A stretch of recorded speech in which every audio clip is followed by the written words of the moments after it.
Et ce soir est avec nous Ahmadna Abdi, porte-parole et responsable des affaires étrangères de la jeunesse active sahraoui. Bonsoir. Bonsoir, cher ami. Alors, vous vous trouvez à Bako pour la COP 29. Tout d'abord, comment donner de la visibilité à la cause sahraoui depuis la COP 29? Tout d'abord, je tiens à dire et remercier surtout à Algérie 24 News pour nous donner cette opportunité, encore une fois, pour donner de la visibilité à la cause sahraoui. Et pour dire à cette occasion, à la COP 29, je suis ravi d'être avec ma collègue Nabila Ahmed Hatem pour représenter la jeunesse active sahraoui et surtout pour porter voix à notre cause. Évidemment, l'objectif est toujours le même, de visibiliser la cause sahraoui, un peu méconnue dans certains pays, mais qui mérite tout à fait sa place dans les Nations Unies. Et surtout que nous utilisons, c'est pas la première fois que nous participons à cette COP, c'est la dernière, nous avons participé à la COP 27, à la COP 28, et maintenant la COP 29, pour justement dénoncer l'occupation marocaine, dénoncer les actes justement génocidaires du Maroc et dénoncer la propagande ou le fait de la volonté du Maroc de verdir un peu son occupation alors qu'elle est tachée de sang, comme le disons dans notre slogan, le père du Maroc est justement taché de sang. Et justement, le Maroc, comme vous l'avez dit, utilise les conférences des Nations Unies pour justement justifier, ou plutôt verdir l'occupation des territoires du Sahara occidental. Cela est-il dénoncé par vous et par les autres militants aujourd'hui lors de telles conférences mondiales? Exactement, nous, pour dénoncer le colonialisme, on ne se sent pas seul.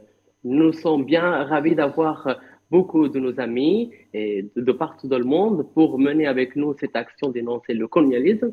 L'occupation, on la dénonce partout, on la dénonce face à l'ennemi israélien, à l'ennemi marocain, mais partout dans le monde, nous sommes unis en tant que jeunes, parce que la COP aussi, c'est-à-dire, c'est vrai que c'est un espace diplomatique, mais aussi c'est un espace ouvert aussi aux jeunes activistes. Et comme nous, d'autres associations et d'autres organisations ont la chance de parler surtout sur leur cause et dénoncer les actes comme celui de Maroc, utiliser une politique pour légitimer un peu son occupation. Pour vous expliquer un petit peu, le plan est tout simple. Le Maroc commence tout d'abord à légitimer, vouloir surtout légitimer son occupation par ses ressources, les ressources naturelles. Nous savons tous que le territoire de Sahara occidental est un territoire abondant en termes de ressources naturelles et le Maroc est prêt à faire tout, surtout pour se bénéficier tout d'abord de ces ressources, euh, financer l'occupation aussi, c'est un grand pas pour le Maroc. Ces ressources, il faut dire que le maintien justement de l'occupation est grâce à ces ressources naturelles de Sahara occidental. Nous parlerons du phosphate, nous parlerons aussi de la pêche, mais c'est un vrai moyen de financer l'occupation. Nous disons aussi que nos propres ressources financent l'occupation marocaine qui finance pas seulement une armée, mais aussi un mur avec 150 000 soldats et des colons sur place pour mener une oppression au peuple sahraoui et aux activistes notamment et défenseurs des droits de l'homme. Aujourd'hui, on le sait, cette conférence se tient dans un contexte particulier, puisque, on le sait, la Cour de justice européenne a estimé et déclaré illégale l'exploitation des ressources sahraouis par des pays membres de l'Union européenne. Comment aujourd'hui le Maroc puisse encore plaider en incitant à l'exploitation de telles ressources exploitées illégalement? Alors, au cœur de l'accord de Paris de 2015, la COP précédente en France, et s'est déployé un programme, on va dire, de contribution déterminée au niveau national, qui consiste en fait à déployer des efforts pour réduire les émissions nationales. Et le moyen qu'a trouvé le Maroc et qui va dans son intérêt en tant que puissance occupante au Sahara occidental est justement attirer des autres entreprises internationales qui justement vont aider à l'exploitation des ressources, au pliage des ressources naturelles sahraouis et que justement ces contributions pour nous en tant que jeunes sahraouis ou en tant que sahraouis ne sont pas réelles car ces contributions incluent justement les territoires occupés du Sahara occidental. Et il faut dire en fait que ces contributions déterminées au niveau national sont souvent financées au niveau international. Donc, le Maroc va se peut-être proclamer un pays vert, alors que justement, il y a un côté de l'occupation qui, eux, cherchent justement à implanter des projets un peu partout. Nous avons aujourd'hui des panneaux solaires, nous avons des éoliennes à Laayoune et à Dakhla qui justement font partie de ces accords et font partie de ces contributions qui ne sont pas seulement le Maroc, sinon que ça vient une aide internationale que le Maroc demande pour contribuer justement à leurs efforts pour réduire les émissions. Mais le Maroc a une seule mission, elle s'en fout un peu de côté vert ou de justement intégrer ces projets verts, mais plus souvent la méthode c'est chercher à légitimer et à blanchir son occupation. C'est ça l'objectif principal, on va dire, du Maroc. Et c'est vrai que nous, ce qu'on exige aux Nations Unies, à un espace comme la COP, c'est que nous mettons à terme ces contributions. Le Maroc ne doit pas bénéficier de ces contributions car elles le mènent dans un cadre d'occupation, dans un terme illégal. Vous avez mentionné justement la Cour européenne des droits de l'homme, comme vous l'avez cité, au fondement de cette décision, au centre de cette décision est le consentement du peuple sahraoui. Et cela, c'est cela qui nous mène, nous, à dire rien ne peut être fait, rien ne peut être fait sans le consentement du peuple sahraoui. Et ce qui est contraire au consentement du peuple sahraoui constitue une violation des droits internationaux. Et ce qui fait le Maroc, et qui, nous, si nous on insiste à visibiliser la cause dans ces espaces-là, parce que le Maroc utilise ces espaces pour montrer un grand Maroc ou inclure, par exemple, des territoires occupés dans sa carte, dans leur pavillon, ou pour justement montrer d'autres choses. On a même vu qu'il montre des images de Dakhla pour montrer un nouveau tourisme, alors que nous sommes obligés en tant qu'activistes et présents à la COP de dire non, ce sont des territoires occupés, il faut leur dire, il faut leur citer d'autres exemples d'occupation et de justement informer sur les souffrances du peuple sahraoui et le besoin de ce port qu'a besoin la cause sahraoui, souvent oublié, il faut le dire. Il faut le dire, souvent quand nous, on a des facilités pour arriver un peu plus loin en tant que jeunes, car les nouvelles générations sont tout à fait opposées au régime colonial, opposées tout à fait au capitalisme, et ils sont déterminés à aider et à soutenir les peuples opprimés. Et pensez-vous que plaider justement la cause et le droit du peuple sahraoui lors de telles conférences est aujourd'hui indispensable pour rendre justice à ce peuple opprimé justement et occupé?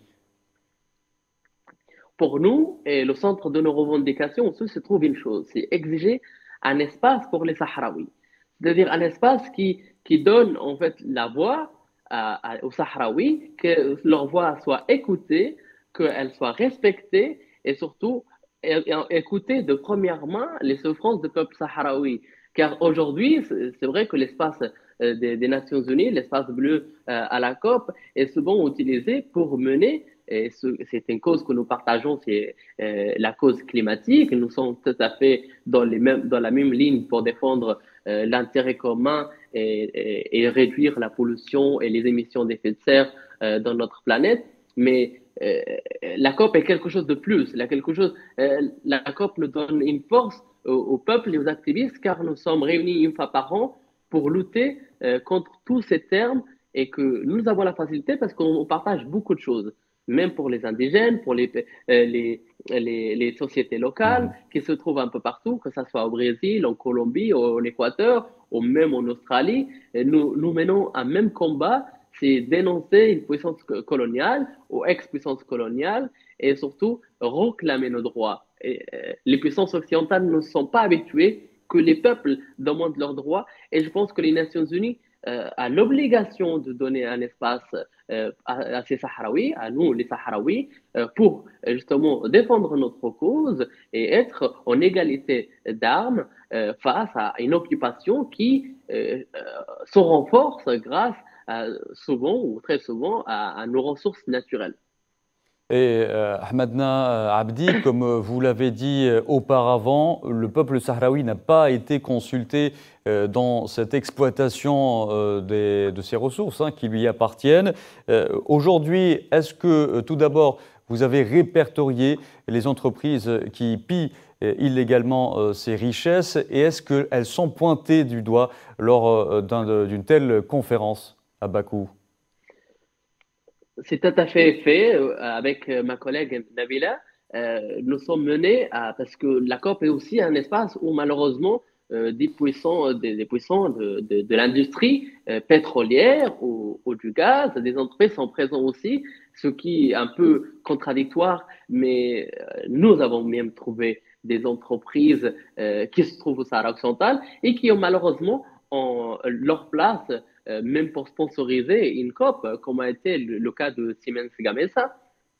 Siemens International a été un des partenaires aussi de la COP et nous avons l'occasion de leur dire en face, s'il vous plaît, quittez le territoire, vous êtes complètement dans la violation du droit international.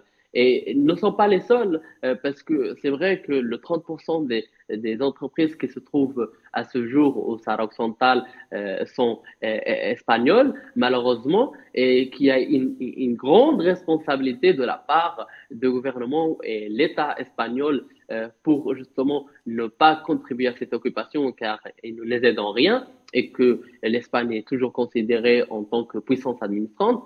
Ce qui nous aide à nous, c'est que le droit international a toujours été de notre côté et aussi de notre côté, il est encore plus à partir du 4 octobre 2024 car cela demande en fait ou donne aussi à notre seul et légitime représentant le Front Polisario la personnalité juridique pour défendre notre intérêt. Et c'est vrai que toutes ces entreprises présentes au Sahara occidental ont les jours comptés, on va dire. C'est-à-dire que un jour ou un autre, le processus va commencer et les tribunaux vont se remplir de requêtes contre ces entreprises qui se trouvent au Sahara occidental. Et ça sera une bataille gagnée d'avance car le droit international et la Cour de, droit, justice de l'Union européenne nous donnent raison que ces ressources-là nécessitent le consentement du peuple sahraoui pour être vendues. Et justement, Ahmadna Abdi, pendant que le Maroc justement pille ses ressources naturelles qui appartiennent légitimement au peuple du Sahara occidental, ce même peuple dépend des aides humanitaires des Nations Unies. Est-ce que vous plaidez aujourd'hui pour que ces richesses ou les ressources issues de ces richesses puissent profiter aujourd'hui au peuple sahraoui? Nous, en tant que jeunes, nous faisons entièrement confiance à notre légitime représentant et qui mène justement à la possible négociation avec ces entreprises. Car à ce jour, si quelqu'un peut demander ou s'installer sur le Sahara occidental, doit avoir le consentement du peuple sahraoui via le Front Polisario. Et ce que nous exigeons, c'est vrai, c'est contradictoire à dire aussi à tous ces jeunes et à tous ces diplomates, leur parler d'une situation de réfugiés sahraouis depuis presque 50 ans qui justement vivent des aides humanitaires alors que leurs richesses font des milliards chaque année et eux, ils vivent des aides humanitaires avec un grand contributeur, malheureusement l'Espagne qui joue un double standard, deux poids, deux mesures, un aspect politique mais il y a un aspect humanitaire.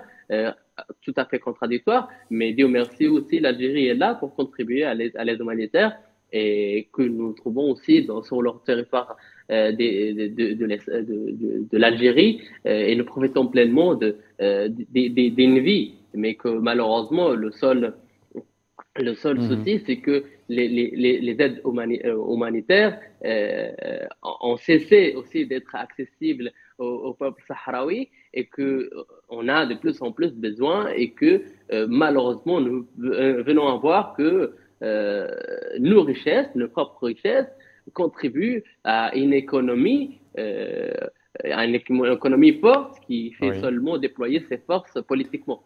Ahmed Abdi, vous avez cité l'Algérie. Outre l'Algérie, beaucoup de pays africains participent à ce sommet de Bakou. Est-ce que vous envisagez de les interpeller afin qu'ils puissent joindre leur voix à la vôtre?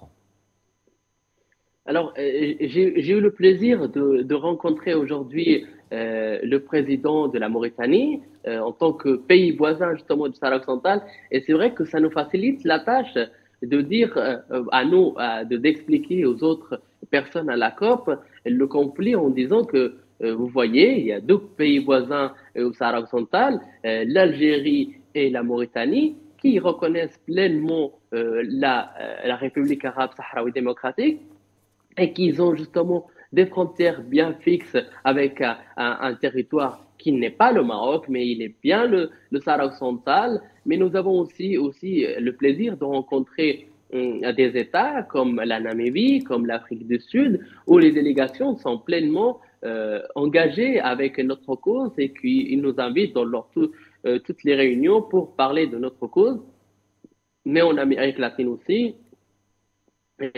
ma collègue, hier, elle avait un entretien avec le Venezuela qui aussi appuie la question du Sahara occidental et qui trouve que nous avons tout à fait le droit d'être dans des conférences internationales et que ça devrait être une réalité, la présence aussi du Front Polisario ou même de la République arabe sahraoui démocratique. Ahmed Abdi, merci d'avoir répondu à nos questions.